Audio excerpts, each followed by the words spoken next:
Sir class चालू हो गया। ज्वाइन कर रहा हूँ। Okay sir. Hello hello, good evening sir. Good evening. सभी को आवाज आ रहा है? ये सर आ रहा है आवाज आ रहा है। तो आज देखेंगे ES6 और जो डॉम रिलेटेड कॉन्सेप्ट है वो हम कवर करेंगे। और जो पिछले जो हमने सेशन दिया था उसमें से आपको किसी को कुछ डाउट है कि कुछ उसके रिलेटेड, जो लेट कीवर्ड, कॉन्स्ट कीवर्ड और मेथड जो हमने कवर किए थे, लूप्स हो गए या फिर स्ट्रिंग मेथड्स हो गए? नहीं सर, पिछला सर लास्ट में एक्चुअली क्या हुआ था ना मेरा कि हाँ लाइट चला गया था। हाँ हाँ तो सर को अभी बोला है मैंने कि रिकॉर्डिंग भेजने के लिए। हाँ हाँ शायद से क्योंकि मेरे इधर रिकॉर्ड नहीं होता शायद से, तो वो रिकॉर्डिंग अवेलेबल नहीं होगी। तो मतलब किस कहाँ तक आपने, मतलब आप कहाँ तक ज्वाइन किए, मतलब इस हम जा मतलब ऑब्जेक्ट्स वगैरह आपका शायद से हो गया था, फिल्टर मेथड या हाँ, फिर? ये फिल्टर हो गया था सर, ऑब्जेक्ट भी हो गया था। हाँ हाँ ये ये पुश पॉप वगैरह? पुश पॉप भी हो गया था सर। ओके, और शॉर्ट वगैरह तक थे आप शायद से? हाँ, शॉर्ट में भी था मैं।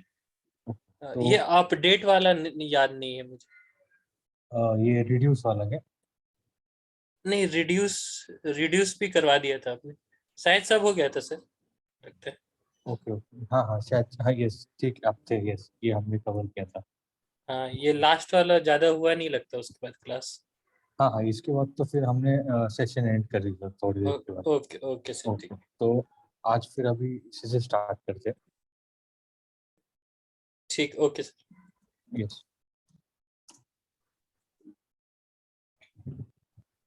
तो पहले देखते हैं दिस कीवर्ड क्या होता है। अब जब भी हम कुछ ऑब्जेक्ट क्रिएट करते हैं और उसके अंदर अगर हम एक फंक्शन डिफाइन करते हैं तो इसको हम बोलेंगे मेथड। अब ये हमने क्या किया, एक फुल नेम नाम की प्रॉपर्टी डिफाइन की इस ऑब्जेक्ट के अंदर, एक वैल्यू दी है और एक मेथड डिफाइन किया। Method in the sense function होगा। अगर हम ऑब्जेक्ट के अंदर फंक्शन डिफाइन करते हैं इस तरह से तो उसको हम बोलेंगे मेथड। मेथड। तो वो उस ऑब्जेक्ट के एक मेथड है। तो यहाँ पे जैसे हमने एक्सेस किया है ऑब्जेक्ट डॉट इंट्रो, और उस मेथड को वो एक एज ले रहा है, एज वेरिएबल आर्ग्यूमेंट वो हमने पास किया। कंसोल क्या कर रहा है, दिस डॉट फुल नेम और स्पेस है और एज जो भी हमने पास की। अब ये दिस क्या है, ये दिस एक कीवर्ड होता है जावास्क्रिप्ट में।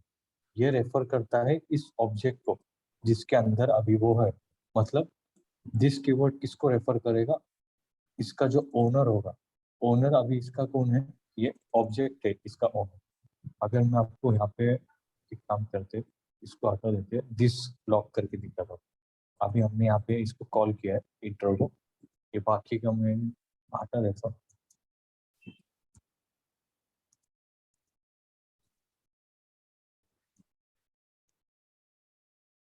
अब आप ये पहला लॉक देखोगे यहाँ पे, ये उसने क्या किया है, दिस यानी क्या होता है, ये पूरा ऑब्जेक्ट को रेफर कर रहा है। अभी मैंने जो यहाँ पे क्या किया है, ऑब्जेक्ट डॉट इंट्रो ये मेथड कॉल किया और उसमें जो आर्गुमेंट था वो पास कर दिया। और ये क्या कर रहा है, कंसोल लॉग दिस। दिस मतलब यहाँ पे आप देख सकते हो वो पूरा ऑब्जेक्ट है, उसमें फुल नेम प्रॉपर्टी है और ये इंट्रो एक मेथड है वो, ठीक है। Yes sir. और अगर हमको कुछ, अब इसमें की कुछ प्रॉपर्टी जो हमको यहाँ पे एक्सेस करना है, मतलब अब ये दिस कीवर्ड क्या कर सकता है, जितने भी इस ऑब्जेक्ट के प्रॉपर्टीज है, फुल नेम हो गई या फिर मैं और कुछ नई प्रॉपर्टी ऐड करता हूँ, तो वो सब इस ये जो दिस कीवर्ड है वो एक्सेस कर सकता है। तो अब अगर हमको फुल नेम और सिटी प्रिंट करवाना हो इस इंट्रो मेथड को कॉल करके, तो हम क्या कर सकते हैं, this dot full name this dot city. अगर ये हम कर देंगे तो वो हमको जो भी इस ऑब्जेक्ट के फुल नेम और इस सिटी प्रॉपर्टीज है उनके वैल्यू प्रिंट कर देगी यहाँ पे। ये फर्स्ट कंसोल जो हमने अभी किया है वो उसी का रिजल्ट। Sir Okay. ये सिर्फ प्रॉपर्टी एक्सेस कर सकते हैं कि मेथड भी एक्सेस कर सकते हैं? मेथड भी एक्सेस कर सकते हैं। अभी हम क्या करते हैं, एक मेथड यहाँ पे और एक डिफाइन करते हैं।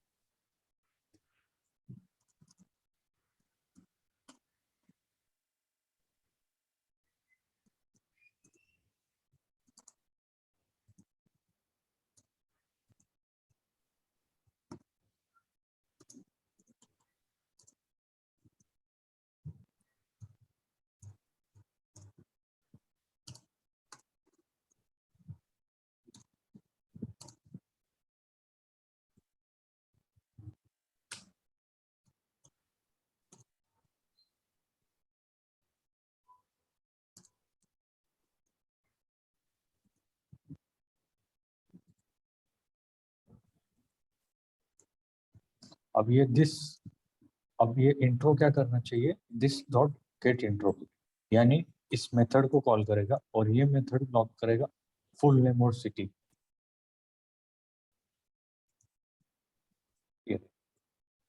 तो उसने उस मेथड को भी एक्सेस कर लिया उस ऑब्जेक्ट के। अगर मैं सिर्फ आपको यहाँ पे दिस लॉक करके देखते हैं, तो अभी उस दिस में आपको ये गेट इंट्रो भी मेथड आना चाहिए।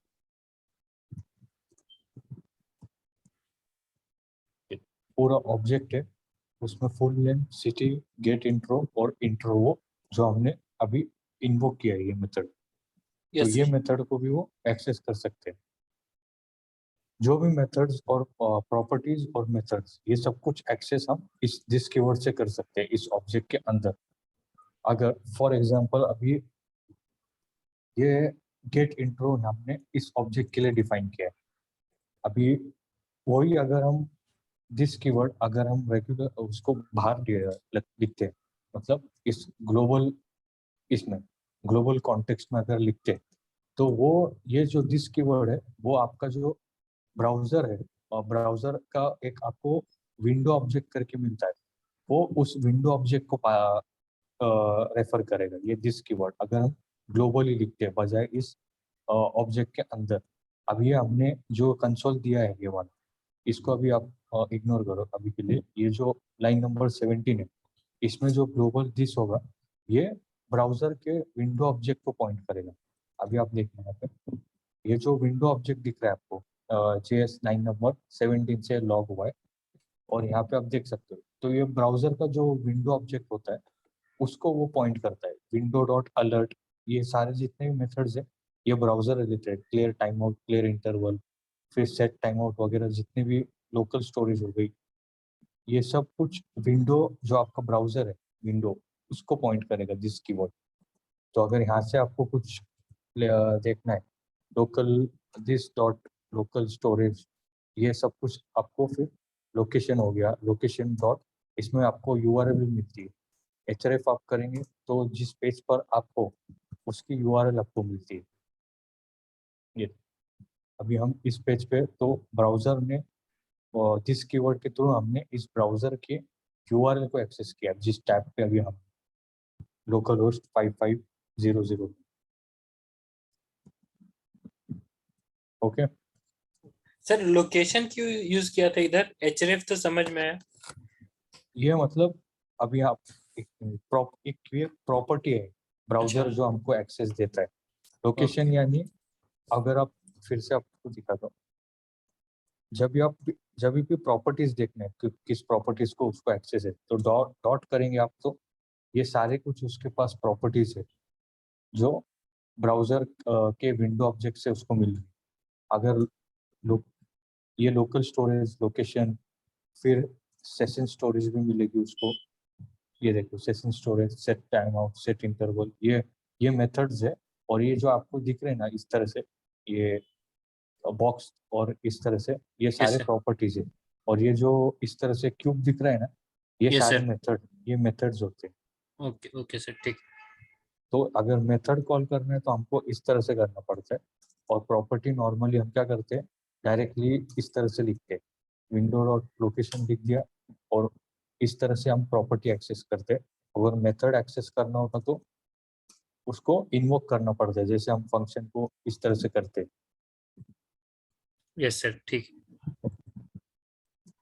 तो यहाँ तक सभी को क्लियर है? दिस कीवर्ड समझ में आ गया क्या करता है, किसको रेफर करता है? Yes sir. हाँ सर। अभी अब फंक्शन के अंदर देखते हैं, फंक्शन के अंदर दिस कीवर्ड किसको रेफर करता है। एक फंक्शन बनाते, ये ग्लोबली बना रहा हूँ मैं, अभी ऑब्जेक्ट के अंदर नहीं बनाया कुछ मेथड वगैरह।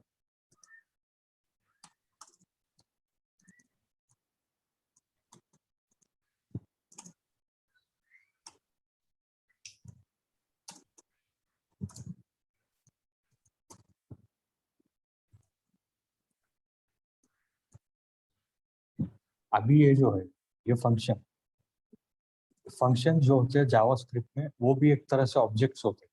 अभी ये हमने क्या किया है, एक फंक्शन ग्लोबली डिफाइन किया है और उसके अंदर हम दिस कीवर्ड एक्सेस करने को देख रहे हैं। तो ये भी उसी तरह से, अच्छा इसको और देखते हैं।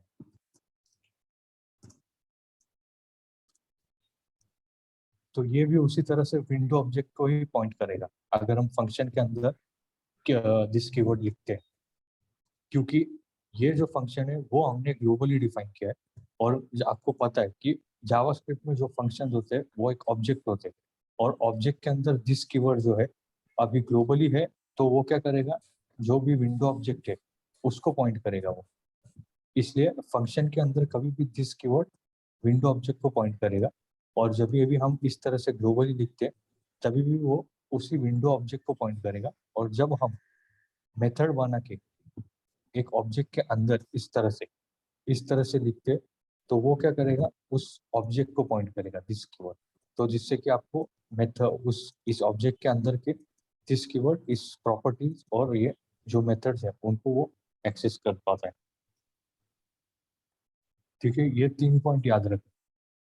एक तो फंक्शन के अंदर, और जब भी हम ग्लोबली डिफाइन कर दी दिस, वो हमेशा ब्राउजर का जो विंडो ऑब्जेक्ट होता है उसको पॉइंट करेगा। और अगर हम ऑब्जेक्ट के अंदर इस तरह से एक ऑब्जेक्ट बना के मेथड बनाते और मेथड के अंदर दिस लिखते, तो वो हमेशा इस जो ओनर होगा उसका, उसको पॉइंट करेगा। और वहां से आपको उस जो भी ऑब्जेक्ट होंगे उसके प्रॉपर्टीज और मेथड्स आपको एक्सेस होंगे उसके अंदर। ठीक है, यस सर। अभी इसी रिलेटेड दिस कीवर्ड के रिलेटेड 3 मेथड्स है, कॉल, अप्लाई और बाइंड। अब पहले देखते हैं बाइंड क्या करता है। अभी समझो हमने एक यहाँ इसके अंदर एक हमने ये ले लेते, गेट इंट्रो मेथड यूज किया है। गेट इंट्रो ये मेथड डिफाइन किया है, और मैं क्या करता हूँ, एक ऑब्जेक्ट बनाता हूँ।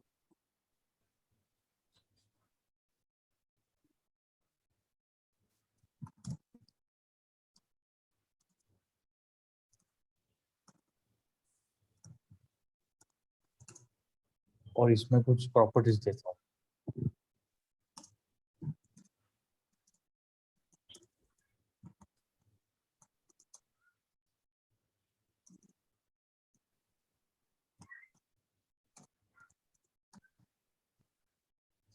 अब मुझे क्या करना है कि ये गेट इंट्रो, इस ऑब्जेक्ट के अंदर जो गेट इंट्रो मैंने डिफाइन किया उसको मुझे इस ऑब्जेक्ट के लिए यूज लेना है।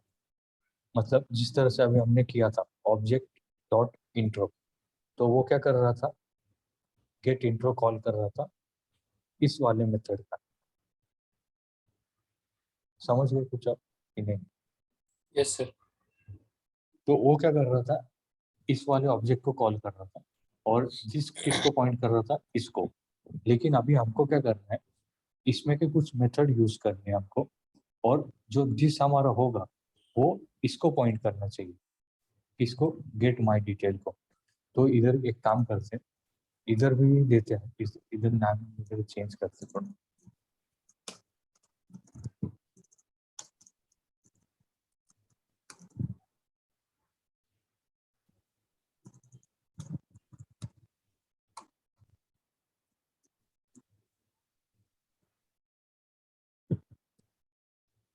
अब बाइंड क्या करता है, बाइंड मेथड हम जब भी ऑब्जेक्ट के जो मेथड पे लगाते और उसके आगे जब भी हम बाइंड मेथड को कॉल करते, और वो क्या करता है, एक आर्ग्यूमेंट लेता है। ये आर्ग्यूमेंट क्या होता है कि दिस कीवर्ड हमारा किस ऑब्जेक्ट को पॉइंट करेगा। अब मैं क्या करना चाहता हूँ कि दिस कीवर्ड हमारा इस ऑब्जेक्ट को पॉइंट करना चाहिए, लेकिन हम क्या करेंगे, इसके अंदर वो मेथड नहीं है इंट्रो, वो है इस ऑब्जेक्ट के अंदर। तो इस ऑब्जेक्ट के इंट्रो मेथड यूज करके उस पर हम बाइंड करेंगे हमारा दिस कीवर्ड पॉइंट करने के लिए इस ऑब्जेक्ट को। और जब भी हम इंट्रो अपडेट, वो क्या कर, ये बाइंड क्या करता है, एक फंक्शन मेथड रिटर्न करता है। उसको हम इस तरह से इसमें सेव करते हैं। इंट्रो अपडेटेड इस एक तरह से मैंने एक कॉन्स्ट लिया था, उसमें वो मेथड अभी सेव हो गया है। तो इसको कॉल करने के लिए हम किस तरह से इन्वोक करेंगे, इस तरह से इंट्रो अपडेटेड, जिस तरह से हम इसको इन्वोक कर रहे थे ऑब्जेक्ट इंट्रो को, अभी ऑब्जेक्ट इंट्रो की ही कॉपी हमको इसमें मिल गई है इंट्रो अपडेटेड। अगर मैं अभी इसको कॉल करता हूँ,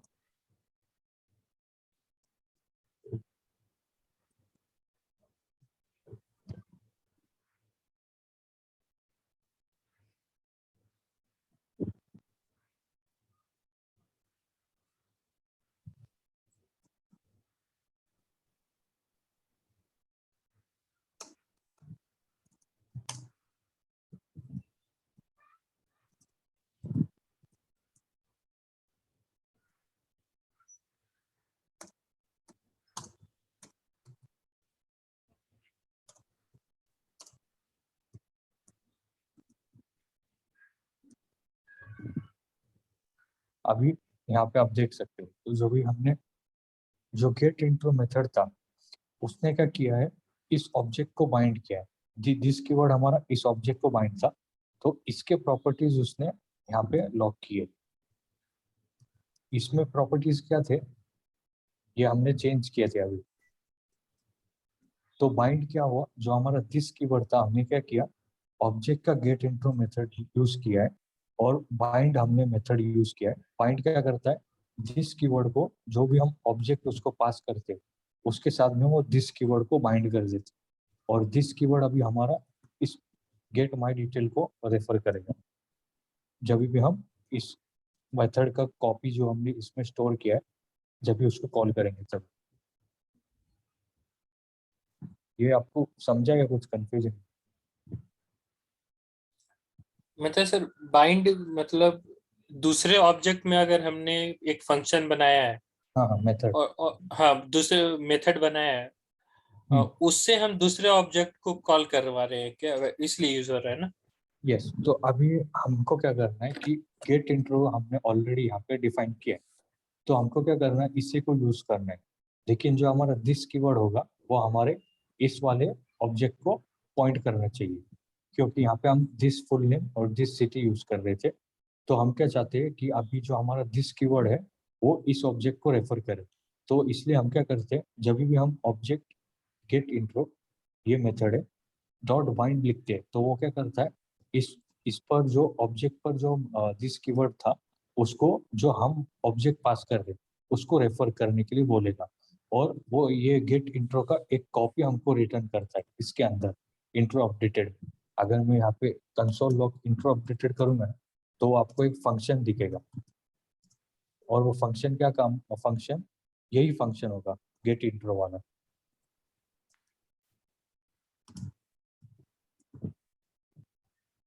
ये देख, वो पूरा गेट इंट्रो मेथड हमको रिटर्न कर रहा है। और जो हमारा दिस होगा, वो वो भी मैं आपको एक बार इसके साथ में कंसोल करके दिख देता हूँ। ये देख, ओके, लोगों को पॉइंट कर दिया यहाँ पे कैसे।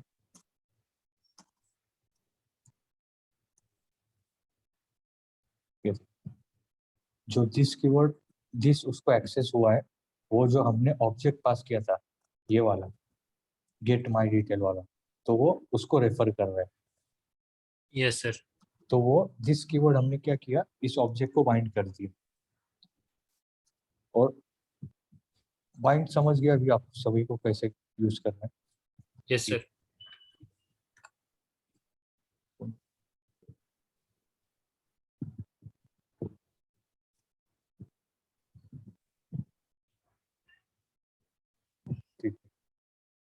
अभी अप्लाई और कॉल देखते हैं। अप्लाई और कॉल भी उसी तरह से होते हैं, लेकिन इन दोनों में अलग फर्क होता है। अब अप्लाई यहाँ पे वो क्या कर रहा था, हमको एक कॉपी रिटर्न कर रहा था फंक्शन की, लेकिन इसमें कॉल में कैसा होता है, हम डायरेक्टली उस फंक्शन को कॉल कर सकते हैं। इसी तरह से हम देंगे इंट्रो, गेट इंट्रो कॉल करेंगे।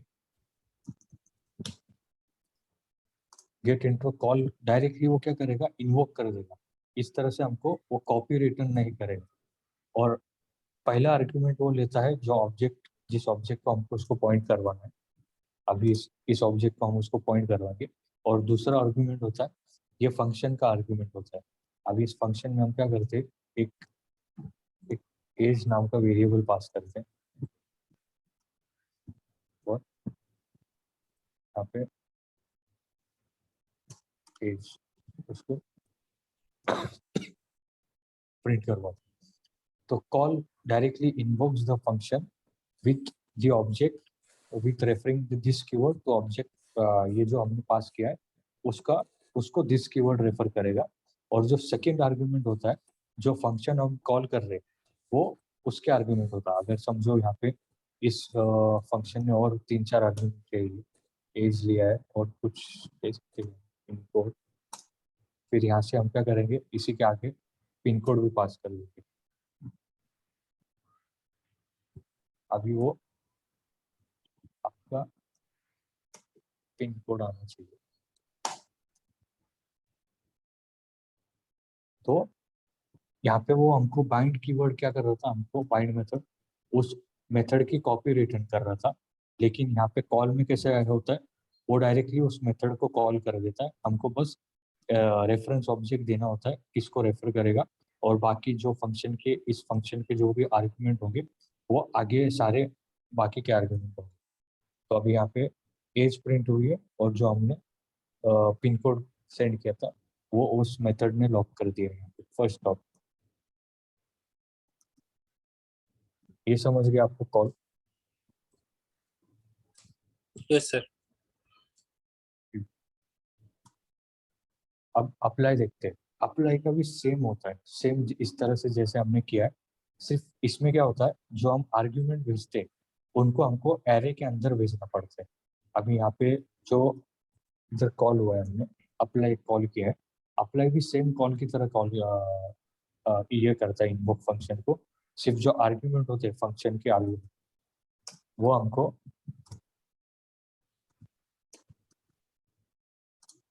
एरे के अंदर भेजने होते हैं। अब ये सेम आर्ग्यूमेंट हम भेजेंगे उसको, लेकिन एरे के अंदर।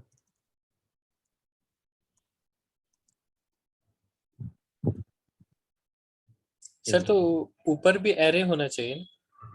कहाँ पे? नहीं नहीं, ये अप्लाई, अप्लाई का एक वो सिंटैक्स है कि अगर हम जो मेथड कॉल कर रहे हैं, अगर वो कुछ आर्ग्यूमेंट्स लेता है तो वो हमको एरे के अंदर भेजना पड़ता है। तो तो इस तो फंक्शन को मतलब एरे सर, देने की जरूरत नहीं। नहीं नहीं, जैसे हम लोग अप्लाई में आर्गुमेंट देते हैं वो एरे में देते हैं, हाँ हाँ, लेकिन गेट इंट्रो में अगर वो पैरामीटर जो रहेगा वो उसमें नहीं देंगे क्या एरे?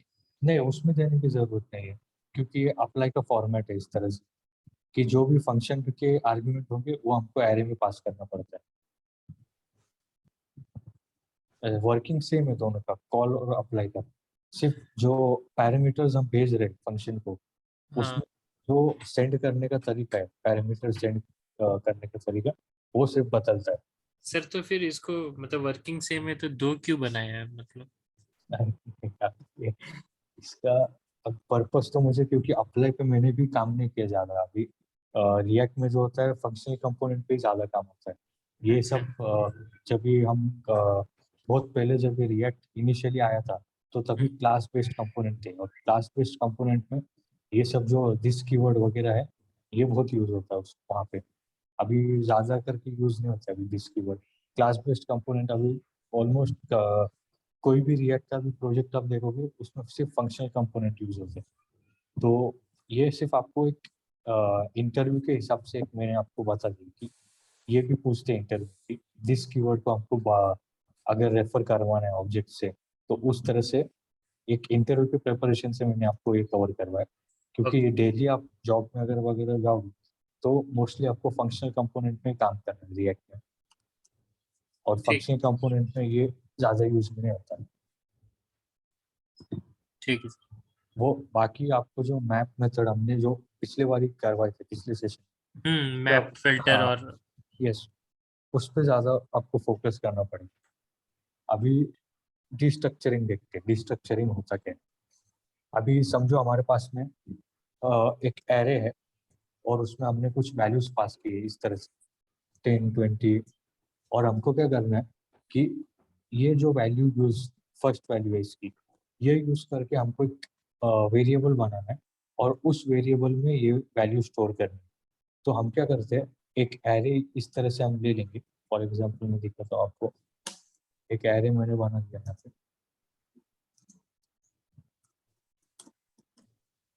यार, अब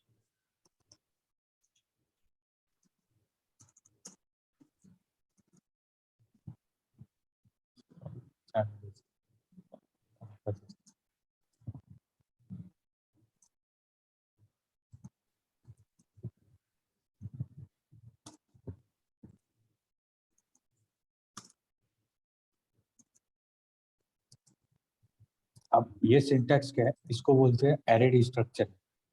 एक एरे हमारे पास में, उस तरह से हमने यहाँ पे ले लिया और कॉन्स्ट करके हमने एक क्या किया है, इस तरह से एरे का फॉर्मेट लिया है और उसके अंदर हम वेरिएबल्स डिफाइन कर रहे हैं, ए, बी और सी। अब ये ए, बी और सी क्या करेंगे, ए में आएगा इस एरे का 10 वाला, बी में आएगा इस एरे का 20th वैल्यू, और सी में स्टोर होगा ये एरे का 3। मतलब हम क्या कर रहे हैं, इस एरे, ये एरे यूज करके यहाँ यहीं पे हमने वेरिएबल्स डिफाइन कर रही है, और उस वेरिएबल में ये जो भी एरे के अंदर वैल्यूज है वो हम इस इन वेरिएबल्स में स्टोर कर रहे हैं। अभी आप इसका लॉग देखोगे तो ये ए में 10 आएगा और इसमें बाकी जो भी 20 और 3 आएगा इस तरह से। तो हम यहाँ पे क्या कर रहे हैं, डायनेमिकली वेरिएबल्स क्रिएट कर रहे हैं और उनमें वैल्यूज असाइन कर रहे हैं। तो अब ये आपके पास 3 वेरिएबल बन गए, ए, बी और सी, और उनमें वैल्यूज का आ गए 10, 20 और ये 3। इसी तरह से आप इसको बोलते हैं एरे डिस्ट्रक्चरिंग। तो जब भी आपको एरे या ऑब्जेक्ट यूज कर करके उनमें values at a time variable भी डिफाइन करना है और उसमें उन एरे या ऑब्जेक्ट के वैल्यू स्टोर करने, तो इस तरह से आप डिफाइन कर सकते हो। इसी तरह से अभी यहाँ पे हम डिफॉल्ट वैल्यू दे सकते हैं। डिफॉल्ट वैल्यू मतलब क्या, कि समझो अब आपने दिया, यहाँ पे दिया है 10, 20 और 3, और यहाँ पे आप डिस्ट्रक्चर कर रहे हो। फर्स्ट वाला डिस्ट्रक्चर किया, सेकेंड वाला डिस्ट्रक्चर किया, और थर्ड वाला आपने किया।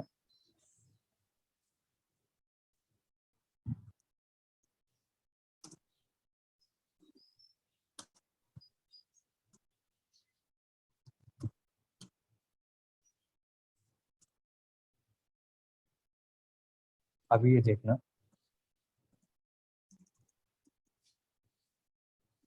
अभी इस एरे में है 3 एलिमेंट, 10, 20 और 3, और यहाँ पे हम डिस्ट्रक्चर कितने कर रहे हैं, 1, 2, 3 और 4।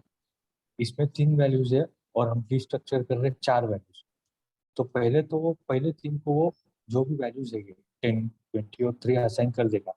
लेकिन आप जी के लिए, जी के लिए तो इसमें कुछ है ही नहीं, इसके पास कुछ है ही नहीं इधर असाइन करने के लिए। तो इसलिए हम क्या कर सकते हैं, इधर एक डिफॉल्ट वैल्यू दे सकते हैं। अगर हम डिफॉल्ट वैल्यू नहीं देते तो जी को अनडिफाइंड असाइन हो जाएगा।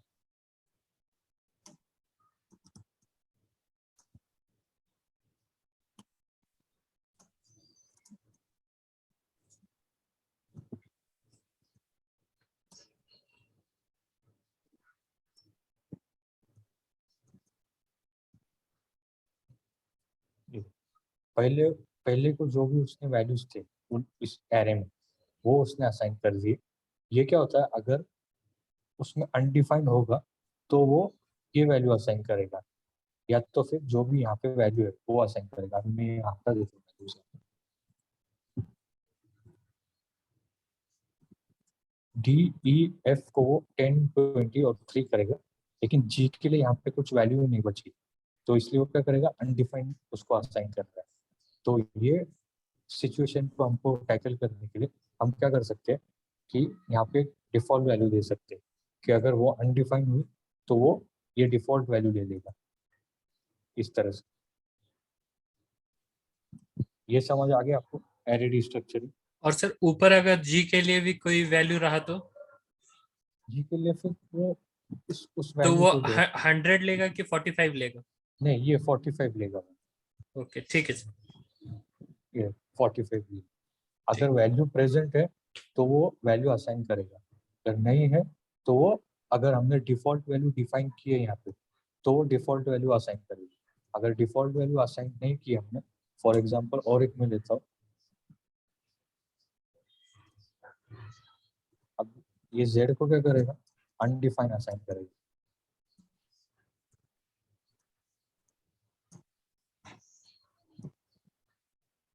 उसने अनडिफाइन असाइन करेगी क्योंकि उसके पास वैल्यू नहीं बची उसको असाइन करने। ये समझ के आपको कि और डाउट है इसमें? ये सिंटैक्स देख लो, ये रिएक्ट में आपको काम आएगा। जो रिएक्ट में जब हुक्स यूज करते हैं, हुक्स, तो इस तरह से हम डिस्ट्रक्चर करते हैं उसमें से वैल्यू। ये एरे के लिए, अगर हमारे पास एरे है तो इस तरह से स्क्वायर ब्रैकेट हम यहाँ पे देंगे, और जो भी वैल्यूज हमको वेरिएबल्स बनाने, इस तरह से वेरिएबल्स के नाम दे देंगे। अभी सिमिलरली ऑब्जेक्ट्स के लिए होती है डिस्ट्रक्चरिंग। अभी यहाँ पे एक फुल डिटेल्स करके मैंने एरे ऑब्जेक्ट बनाया, और मुझे क्या करना है कि इस ऑब्जेक्ट में जो ये फुल नेम और सिटी है, इसी के नाम के वेरिएबल्स बनाने और उनमें ये वैल्यू स्टोर करनी। तो मैं क्या कर सकता हूँ कि जिस तरह से अभी हमने यहाँ पे सिंटैक्स देखा था, ये वाला ऑब्जेक्ट के लिए सिंटैक्स होगा कर्ली ब्रैकेट्स वाला, ऑब्जेक्ट की स्ट्रक्चरिंग। फुल डिटेल्स हम यहाँ पे देंगे, फुल डिटेल जो भी ऑब्जेक्ट है वो, और फिर यहाँ से ये ऑब्जेक्ट के जो भी इसमें प्रॉपर्टी का नाम है वही हमको यहाँ पे देना पड़ता है, और इस नाम के वो दो वेरिएबल क्रिएट करेगा, सिटी और फुल नेम ऑफ सिटी, और उनकी वैल्यूज कहाँ से लेगा, इस फुल नेम ऑब्जेक्ट्स के अंदर से जो प्रॉपर्टीज है।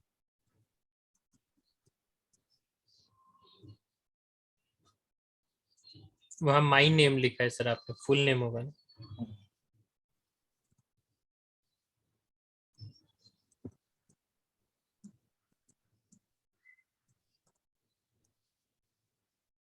ये उसने प्रिंट कर इसको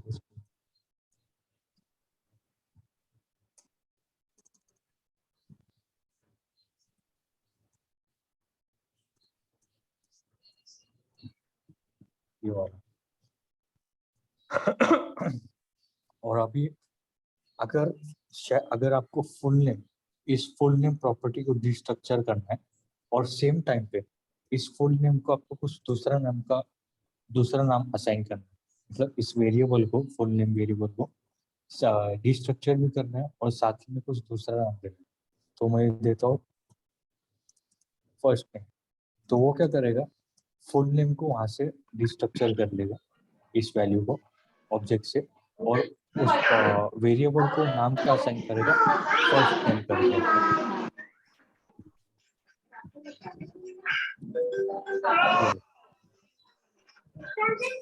मतलब एक तरह से ये एलियास, मतलब कि हम फुल नेम डिस्ट्रक्चर करेंगे और उसको एक दूसरा नाम देंगे फर्स्ट नेम कर देंगे, और फर्स्ट नेम नाम का हमारे पास में कॉन्स्ट वेरिएबल बनेगा जिसकी वैल्यू होगी ये वाली। ठीक है? तो सर ये जो फुल नेम आपने नीचे लिखा है 58 में, हाँ अभी जो आपने कंसोल करवाया डिस्ट्रक्चर करके फर्स्ट नेम करवाया, हाँ। तो अब इसमें आपका नाम आएगा या फर्स्ट नेम आएगा ऐसे? नहीं नहीं, ये जो वैल्यू है ना इसके हाँ। अंदर की, वो सेव होगी इसमें। कॉन्स्ट एक वेरिएबल बना फर्स्ट नेम करके, और उसमें वैल्यू क्या स्टोर हुई, फुल नेम की जो ये वैल्यू थी वो स्टोर हुई यहाँ पे। नहीं तो आपने बोला ना कि सर वैल्यू चेंज करनी है, तो वैल्यू कहाँ वैल्यू चेंज? नहीं, वैल्यू नहीं, ये जो वेरिएबल है ना, हाँ वेरिएबल का नाम अगर हमको चेंज करना है, अच्छा, वेरिएबल का नाम चेंज किया हाँ क्या? वेरिएबल, यस, अच्छा वैल्यू तो यही रहेगी जो हमने यहाँ से एक्सट्रैक्ट की वैल्यू, ये ये वैल्यूज होती है, ये कीज जो है, कीज इसको बोलते हैं। हाँ अगर ये की को हमको अभी वेरिएबल बनेगा फुल नेम कर करके इस की का, और वहीं पे हमको एक एलियास उसको नाम देना है, तो इस तरह से हम कर सकते हैं उसको, यहीं पे कॉलन देके कुछ एलियास नाम देंगे फर्स्ट नेम कर करके, फर्स्ट नेम नाम का वेरिएबल बनेगा जिसमें ये वैल्यू स्टोर होगी। ठीक है सर। और कुछ डाउट है इसमें एरे और ऑब्जेक्ट स्ट्रक्चरिंग? तो सर जैसे की का तो हम चेंज कर सकते हैं, वैल्यू भी चेंज कर सकते हैं क्या? वैल्यू तो नहीं, वैल्यू तो यही असाइन होगी जो हम यहाँ से डिस्ट्रक्चर कर रहे हैं। नहीं नहीं, मैं बोल रहा हूँ जैसे असाइन तो अभी वही होगी, नहीं जैसे आपने की हाँ चेंज कर दिया वैल्यू ना। फिर बाद में हम इस तरह से कुछ भी असाइन उसको बाद में कर सकते हैं कि अब मैं बाद में इसको कंसोल करूंगा हाँ इस लाइन के बाद में।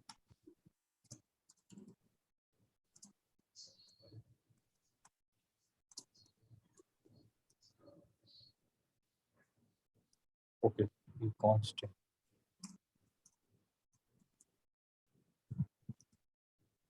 ये उसमें वो वेरिएबल बना फर्स्ट नेम कर करके, यहाँ से जो हमने वैल्यू पहले ली थी, पहले वैल्यू उसमें थी ये, उसके बाद में हमने ये वैल्यू उसमें असाइन की उस वेरिएबल। Yes sir.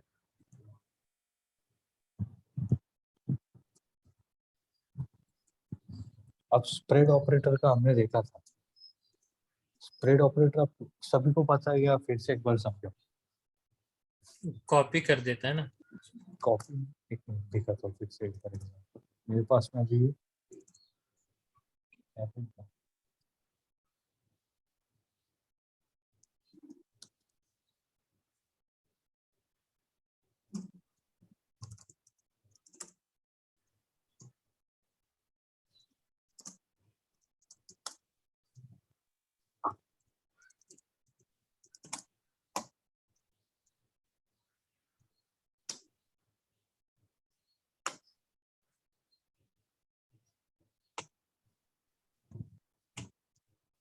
अब हमको क्या करना है, ये दोनों एरे यूज कर करके, मतलब ये दोनों एरे कंबाइन कर करके एक नया एरे बना,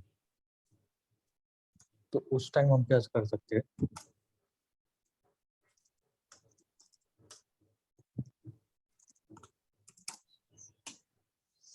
डॉट डॉट डॉट, इसका मतलब spread operator, spread new ARR, और उसके बाद में dot dot dot spread second ARR।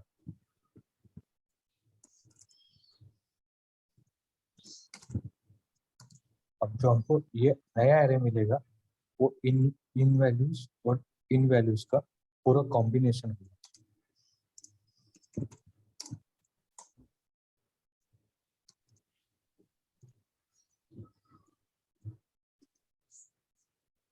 ये पूरा उसने क्या किया, पहले जो एरे था उसको उसके वैल्यू स्प्रेड कर दिया, और उसके बाद में दूसरा जो एरे दिया था हमने उसके वैल्यूज उसने स्प्रेड करके पूरा हमको नया एरे रिटर्न किया। यस। और इसी तरह से हम ऑब्जेक्ट के साथ कर सकते हैं, और अगर हमको कुछ इसमें नए वैल्यूज ऐड करना, फॉर एग्जांपल मुझे यहाँ पे और वैल्यूज ऐड करना, इस तरह से वैल्यूज देता हूँ और बाद में ये स्प्रेड करना चाहूँ, तो वो भी वैल्यूज हम इस तरह से ऐड कर सकते हैं। स्प्रेड ऑपरेटर का सिंटैक्स होता है 3 डॉट्स, और जो भी एरे हमको स्प्रेड करना है इस तरह से हम कर सकते हैं। इसमें कुछ डाउट है अभी किसी को? No sir. अभी सेम ऑब्जेक्ट के लिए देखते हैं, ऑब्जेक्ट के लिए स्प्रेड ऑपरेटर हम किस तरह से यूज कर सकते हैं। ऑब्जेक्ट के लिए शायद से आप सभी को बताया था कि किस तरह से हम ऑब्जेक्ट बनाते हैं, फिर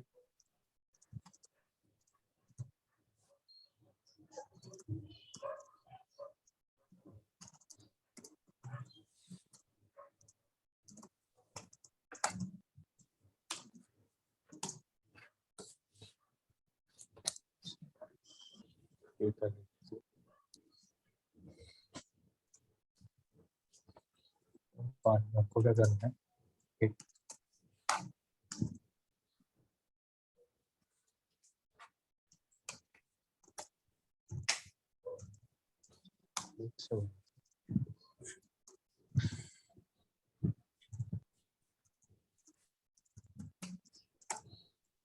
हम क्या करेंगे, इस तरह से एक ऑब्जेक्ट बनाएंगे और उसमें स्प्रेड क्या करेंगे, डिटेल्स ऑब्जेक्ट। यानी क्या होगा, ये नया नया ऑब्जेक्ट बनेगा और उसमें ये सारे की वैल्यूज आ जाएंगे।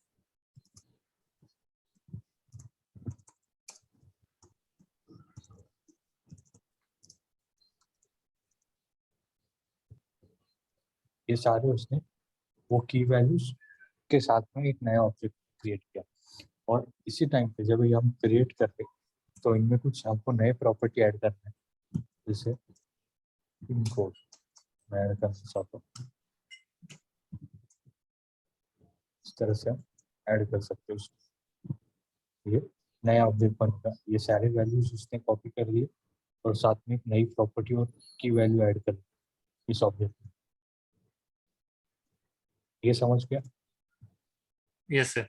एरे और इसको कैसे डिस्ट्रक्चर करना, स्प्रेड ऑपरेटर किस तरह से यूज करना,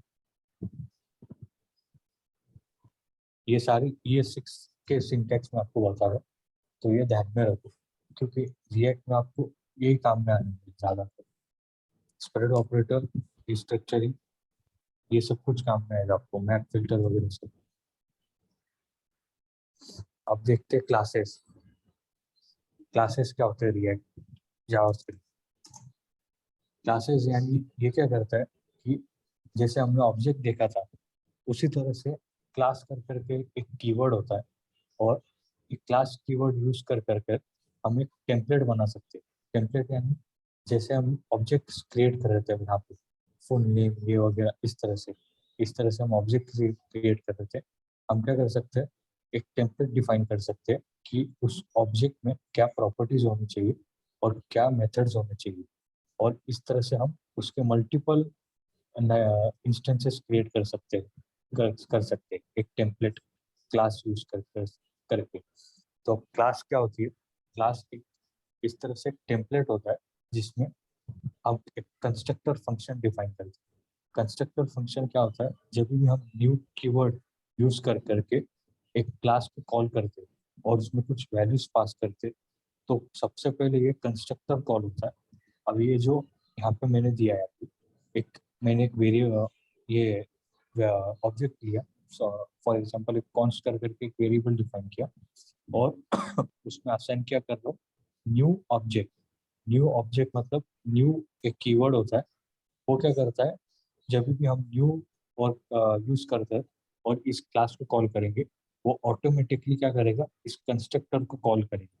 और इस कंस्ट्रक्टर में यहाँ पे जो भी हम ये आर्ग्यूमेंट पास करेंगे वो इस कंस्ट्रक्टर को मिलेगा। और वो कंस्ट्रक्टर क्या कर रहा है, इसमें एक प्रॉपर्टी डिफाइन कर रहा है कंपनी नेम कर करके। और जो भी हम ये वैल्यू पास करेंगे उस प्रॉपर्टी के अंदर, उस प्रॉपर्टी के अंदर की बनेगी कंपनी नेम और उसकी वैल्यू होगी जो भी हमने वैल्यू पास करी है वो। और ये जो भी होंगे उसके ड्राइव वगैरह, ये उस ऑब्जेक्ट के अंदर मेथड्स वो एक्सेस कर पाएगा, वो जो भी नया ऑब्जेक्ट बना।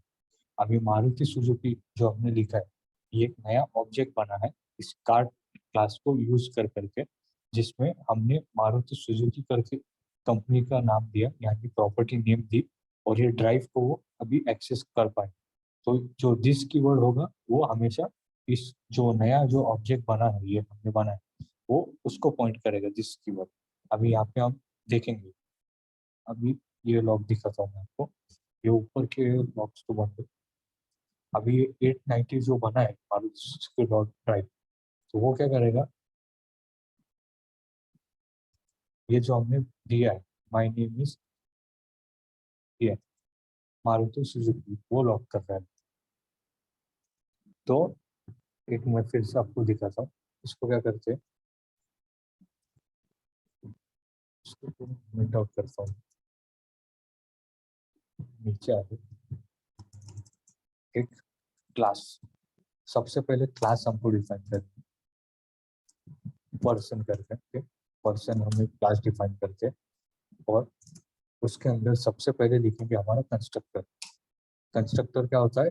वो ऑब्जेक्ट क्रिएट करने के लिए जो भी हम उसको वैल्यूज पास करेंगे, वो वैल्यूज यूज कर करके वो प्रॉपर्टीज बनाएगा उस ऑब्जेक्ट के अंदर। यहाँ पे हम लेते हैं एज, नेम और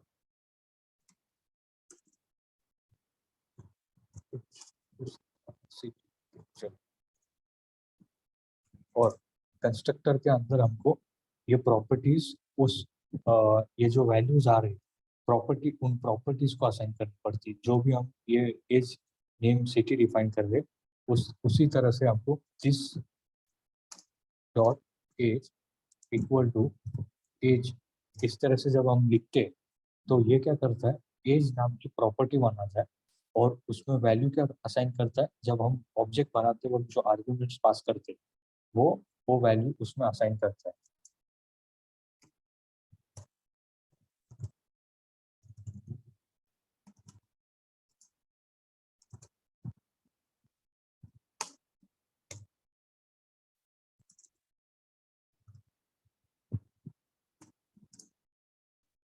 फिर यहाँ पे एक हम ये सारे जो है ये प्रॉपर्टीज हो और मेथड हम क्या करते हैं, कंस्ट्रक्टर के बाहर जो भी हम फंक्शंस लिखे वो सारे उसके मेथड्स बनते हैं।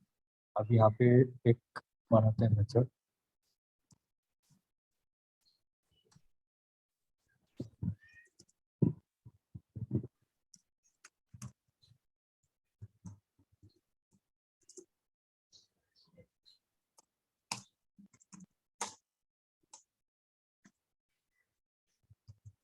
ये सिंटेक्स आप सभी को पता है, टेम्पलेट एडिटर वाला। Yes sir.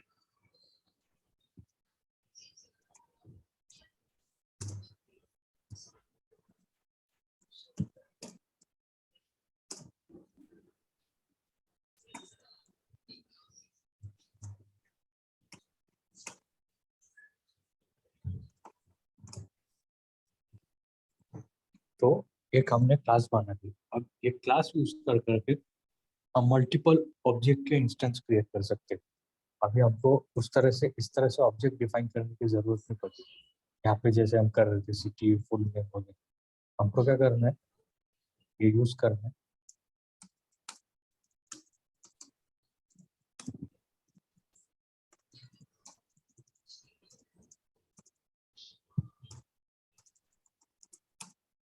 अब न्यू न्यू कीवर्ड। सबसे पहले जब भी हम एक नया इंस्टेंस क्रिएट कर रहे हैं ऑब्जेक्ट का, न्यू पर्सन, और ये देखो वो ऑटोमेटिकली बता रहा है हमको कि क्या क्या उसमें प्रॉपर्टीज पास कर आर्ग्यूमेंट जो सबसे पहले एज है, फिर नेम, उसके बाद में तो अब हम क्या करते हैं, अब एक ये ऑब्जेक्ट बन गया है मेरे नाम का और उस ऑब्जेक्ट में प्रॉपर्टीज क्या क्या आ गए ये आप देख सकते हो। ये एक मेथड है और ये 3 प्रॉपर्टीज बन गई हमने जो ये पास की थी। काम करते इस मेथड को इन्वोक करते।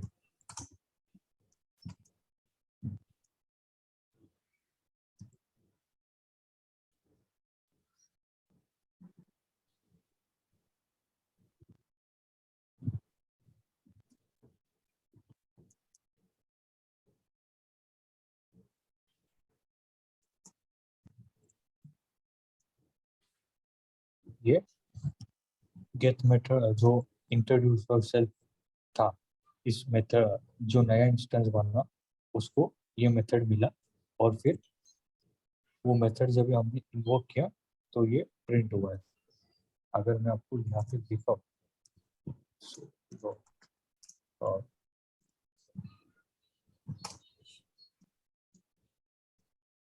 ये देखो ये क्लास है उसकी जिस क्लास से हमने बनाया और ये नया ऑब्जेक्ट जो बना है वो है। इसमें कुछ डाउट है आपको? किस तरह से हमने क्लास से ये नया इंस्टेंस क्रिएट किया ऑब्जेक्ट का? नहीं सर। ये एक बार हम डिबग भी करके देखते हैं। जब भी हम न्यू कीवर्ड करके क्लास इन्वोक करेंगे तो किस तरह से इस कंस्ट्रक्टर फंक्शन में जाता है। इसको बाकी को कमेंट आउट करते हैं।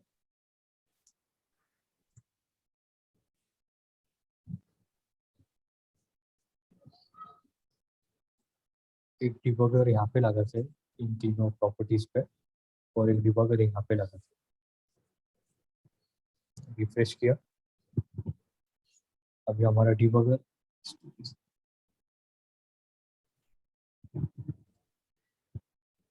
यहाँ पे आ गया डिबगर। तो ये न्यू कीवर्ड पे ये पर्सन, अभी पर्सन का जो कंस्ट्रक्टर फंक्शन वो कॉल होगा। अभी डायरेक्टली हमारा डिबगर इसमें आना चाहिए। कंस्ट्रक्टर कॉल हुआ, हमने आर्ग्यूमेंट्स क्या पास किए थे, ये 3 आर्ग्यूमेंट्स पास किए थे। तो अभी आप देखोगे ना, एज में जो हमने पास किया वो आ गया 24, नेम में आ गया है जो मेरा नाम है वो, और सिटी में जो भी हमने यहाँ पे आर्ग्यूमेंट पास किया था। और यहाँ पे अभी कंस्ट्रक्टर क्या कर रहा है, प्रॉपर्टीज सेट कर रहा है। एज प्रॉपर्टी जो भी हमने वैल्यू पास की, नेम प्रॉपर्टी जो भी हमने वैल्यू पास की है, और सिटी प्रॉपर्टी जो भी हमने वैल्यू पास की है उसके साथ में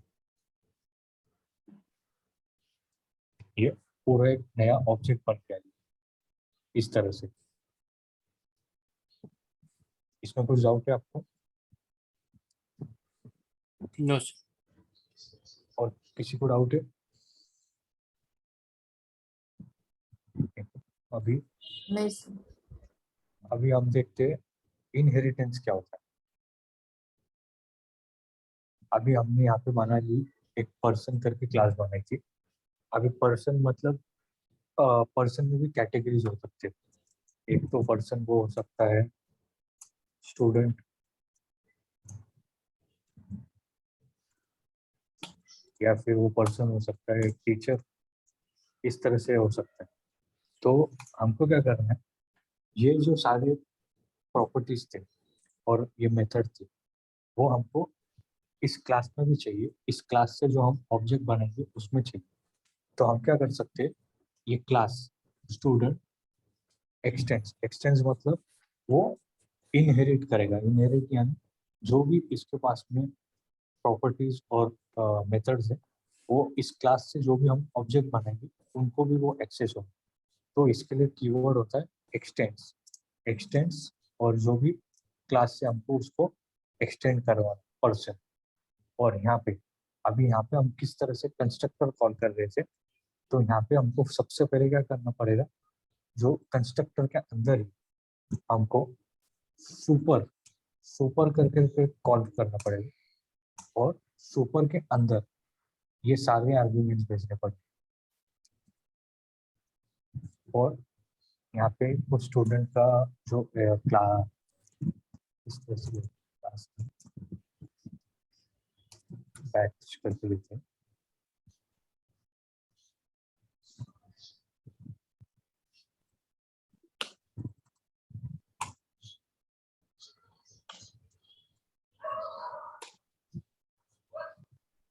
इसमें भी एक मेथड डिफाइन करते हैं।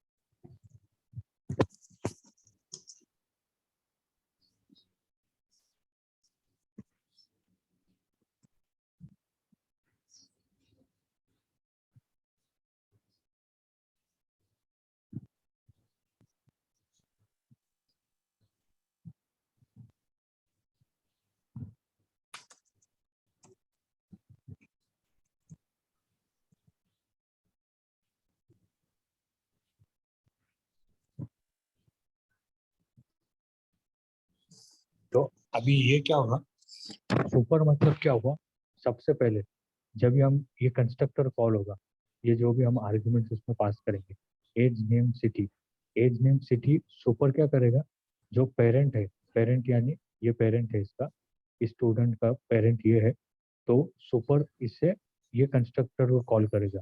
पहले ये सारे प्रॉपर्टीज सेट होंगे, उसके बाद में फिर जो ये स्टूडेंट के इस क्लास की प्रॉपर्टी होगी दिस बैच, वो सेट होगी इसके आखिर में, और फिर इसका एक मेथड होगा माय इंट्रोडक्शन, और ये जो स्टूडेंट से क्लास से जो बनेगा कोई भी ऑब्जेक्ट, वो इस मेथड को भी एक्सेस कर पाएगा और इन प्रॉपर्टीज को भी वो एक्सेस कर पाएगा। अभी हम यहाँ पे एक नई पर्सन में जैसे यहाँ पे जैसे स्टूडेंट कर गए और वैल्यू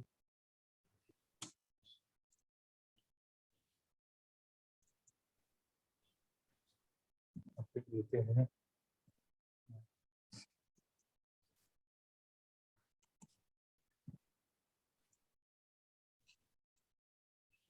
डिबगर बंद कर देते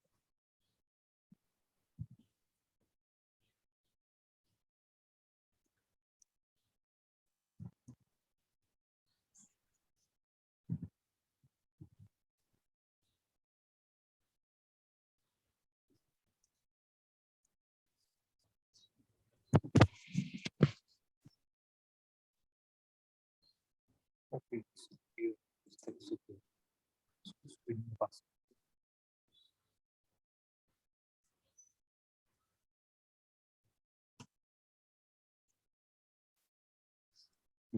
एक नया ऑब्जेक्ट बना स्टूडेंट क्लास का, ये ऑब्जेक्ट बना और उसमें ये सब सारे कुछ प्रॉपर्टीज सेट हुए, एज, सिटी और ये जो नेम वो सेट हुए। इसके पेरेंट कौन था?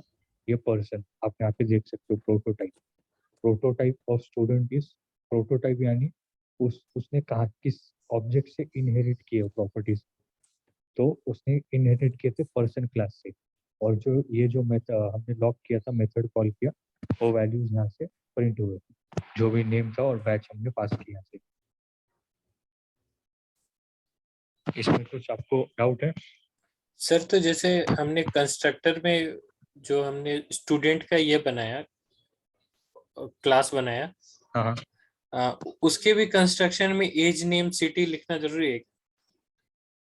यस, जो भी हम आर्ग्यूमेंट पास कर रहे हैं, एज, नेम और सिटी। नहीं, क्योंकि जैसे सुपर से तो हम पर्सन से ले ही रहे हैं एज, नेम, सिटी।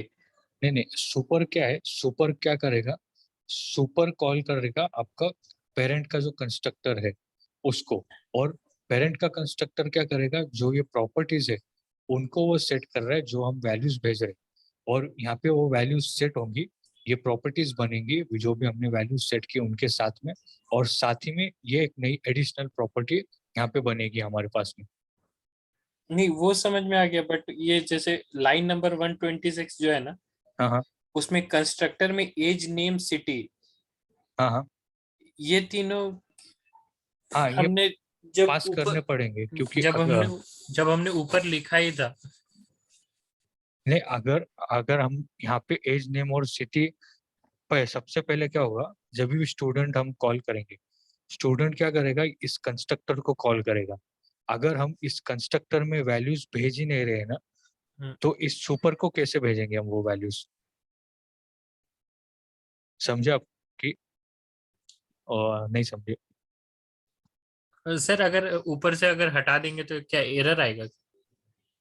ऊपर से वो फिर नहीं नहीं वैल्यूज, नहीं, जैसे 126 से ये सिर्फ एज, नेम, सिटी ये तीनों हटा देंगे हाँ, और फिर कंसोल लॉक करेंगे तो एरर आएगा क्या? तो ये क्या करेगा, अभी जो बैच की वैल्यू हमने पास की है, देखो हम्म अभी बाकी के वैल्यूज तो अनडिफाइन होंगे ना, क्योंकि हम भेज ही नहीं रहे। अगर मैं यहाँ से भी हटा देता हूँ, मैं यहाँ क्या करता हूँ, नहीं, यहाँ से नहीं हटाना है सर, इसी को करते ना, कंसोल देखा। नहीं, यहाँ से हटाएंगे तो एग्जीक्यूट ही नहीं करेगा, क्योंकि जो पेरेंट कंस्ट्रक्टर को 3 आर्ग्यूमेंट रिक्वायर है, वो हम भेज ही नहीं रहे, तो वो इधर ही एरर देगा रन टाइम पे। ओके, ठीक। ये देख, ठीक है। इस तरह से हो, ये समझ आ गया आपको क्लास और इनहेरिटेंस कैसे काम करता है? इस पे आप थोड़ा, आप खुद से मतलब आप लोग भी थोड़ा इस पे रिसर्च करना, क्योंकि अभी जो क्लास बेस्ड प्रोग्रामिंग होती थी रिएक्ट में, तो उसमें ज्यादातर करके क्लास कम ये इसका इस तरह से यूज होता था अभी, लेकिन हम मोस्टली रिएक्ट में यूज करते, फंक्शनल कंपोनेंट्स, और इंटरव्यू में मोस्टली थोड़ा बहुत तो पूछते ही है वो रिएक्ट में जो क्लास कंपोनेंट्स थे उसके बारे में। तो मुझे एक 5 मिनट दो, मैं चार्जर कनेक्ट करता हूँ लैपटॉप पर, फिर वापस से ज्वाइन करता हूँ। ठीक है सर। ये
hello hello, yes sir. Screen दिख रहा है सभी को? हाँ दिख रहा है सर। ये सभी को समझ आ गया ना क्लासेस और जो इनहेरिटेंस कैसे काम करता है, नया इंस्टेंस भी हमको क्रिएट करना है तो किस तरह से करना है। Yes sir. इसमें कुछ डाउट है किसी को?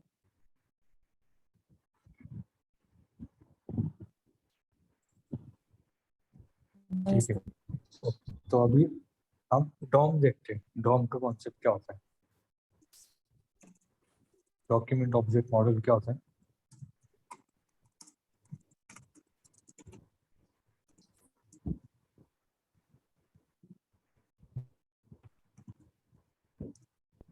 तो अभी यहाँ पे जब हम इंस्पेक्ट करेंगे ये जो एलिमेंट्स यहाँ पे जो हमको दिख रहा है, तो जो भी हमने HTML यहाँ पे दिए, ये HTML जो डॉक्यूमेंट हमने यहाँ पे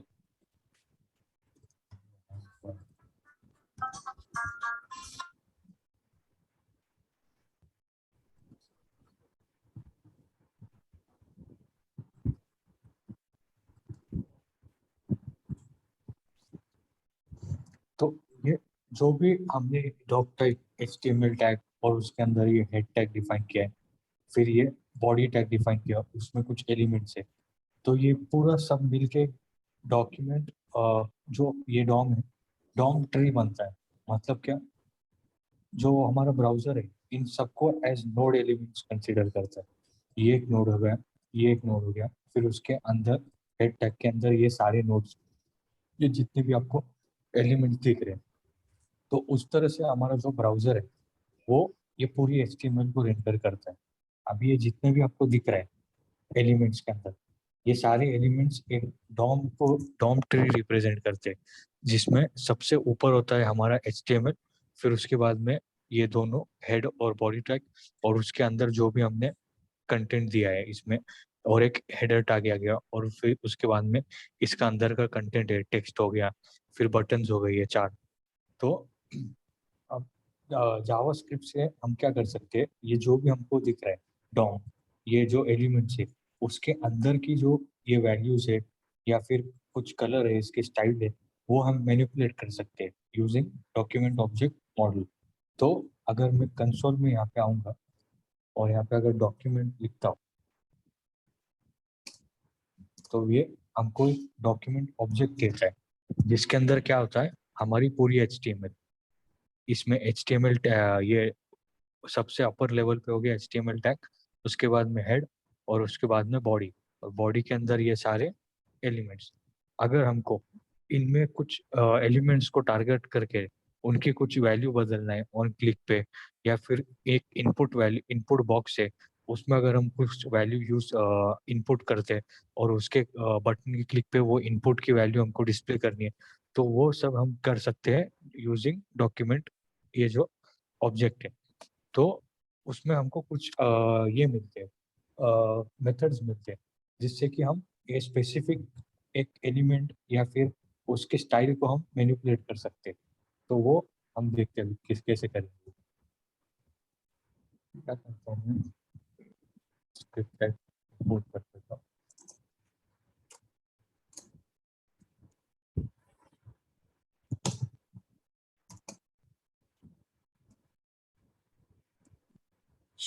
अभी मैंने क्या किया है, बूटस्ट्रैप, आपको पता है बूटस्ट्रैप क्या होता है?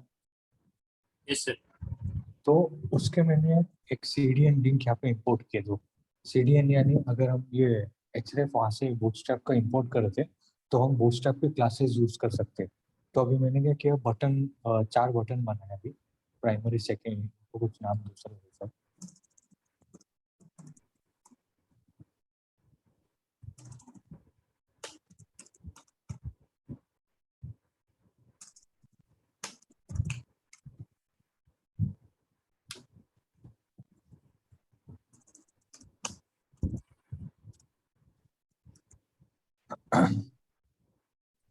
तो अब हमारे पास में ये सबसे मेन इस ये सिलेक्टर्स होते हैं कि अब हमको कुछ डॉक्यूमेंट में उस एचटीएमएल में कोई एलिमेंट या टैग हमको टारगेट करना है ऑन बेसिस ऑफ कुछ सिलेक्टर। जैसे सीएसएस में हमारे पास होते हैं आईडी सिलेक्टर हो गए, क्लास होते हैं, टैग के नेम होते हैं। इस तरह से जो सीएसएस के सिलेक्टर्स होते हैं वो यूज कर करके हम उन एलिमेंट्स को एक्सेस कर सकते हैं। मैं यहाँ पे कुछ एक वेरिएबल बनाता हूँ डॉक करके, उसमें डॉक्यूमेंट डॉट मैं जब भी करूँगा तो आप ये देख सकते हो इतने सारे उसके पास मेथड्स है। Add event listener, append node, append child, child nodes, ये बहुत सारे हैं। आप देखोगे तो हंड्रेड्स ऑफ मेथड है। हमको अभी हम क्या देखेंगे, ये 4 मेथड देखेंगे, gate element by ID, gate element by class name, elements by name, tag name and ये देखेंगे। तो सबसे पहले देखते हैं कि क्वेरी सिलेक्टर होता है। क्वेरी सिलेक्टर यानी कि क्या, जब भी हम डॉक्यूमेंट डॉट क्वेरी सिलेक्टर करते हैं तो हम वो हमको एक नोट लिस्ट रिटर्न करता है। नोट लिस्ट यानी जो भी हम इसमें ये पास करेंगे। फॉर एग्जांपल अभी मैं बटन पास करता हूँ तो सबसे पहला बटन जो एलिमेंट उसको मिलेगा वो हमको रिटर्न करके देगा। तो अभी मैं यहाँ पे इस कंसोल में कंसोल डॉट लॉग लॉग करता हूँ।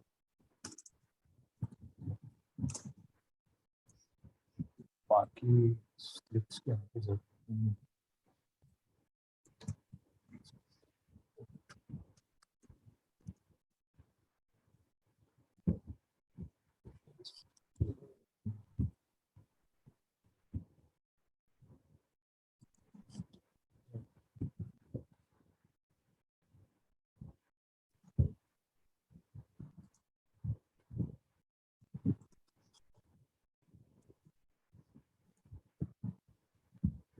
सिर्फ एक्सेस करना पड़ेगा।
देखते हैं, सर्च करते हैं।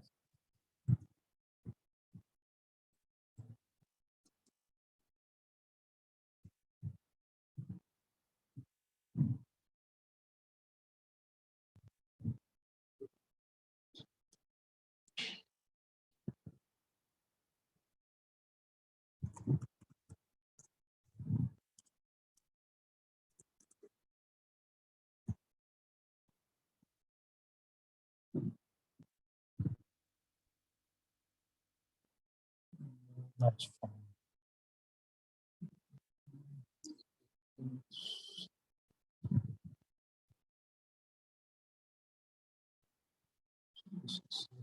Pass this on.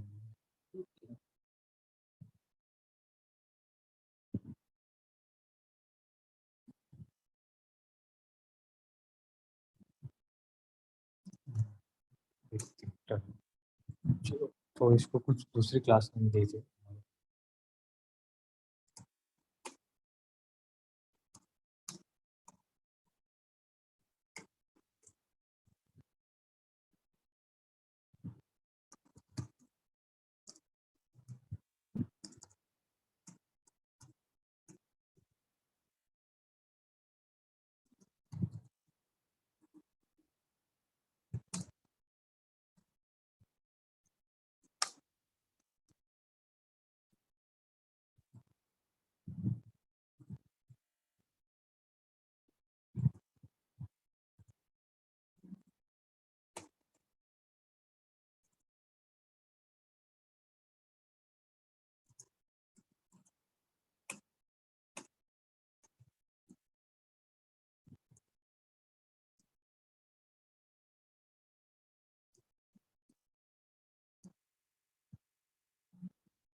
ये दूसरा देखते हैं, नल वैल्यू रिटर्न करने पसंद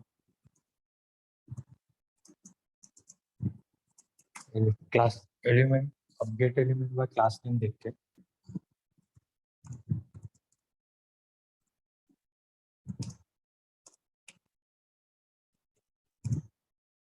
इसमें हमको सिर्फ क्लास नेम पास करनी होती है, तो वो हमको नोड लिस्ट रिटर्न करता है, नोड कलेक्शन पूरा।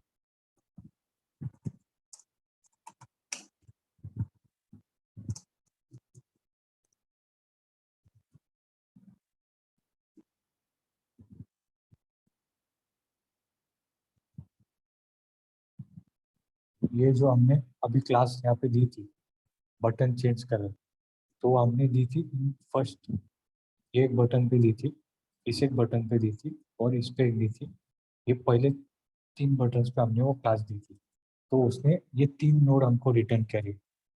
ये पहला बटन, दूसरा और तीसरा। अब ये जो आपको दिख रहा है HTML कलेक्शन है, ये अलग होता है, ये एरे नहीं होता है।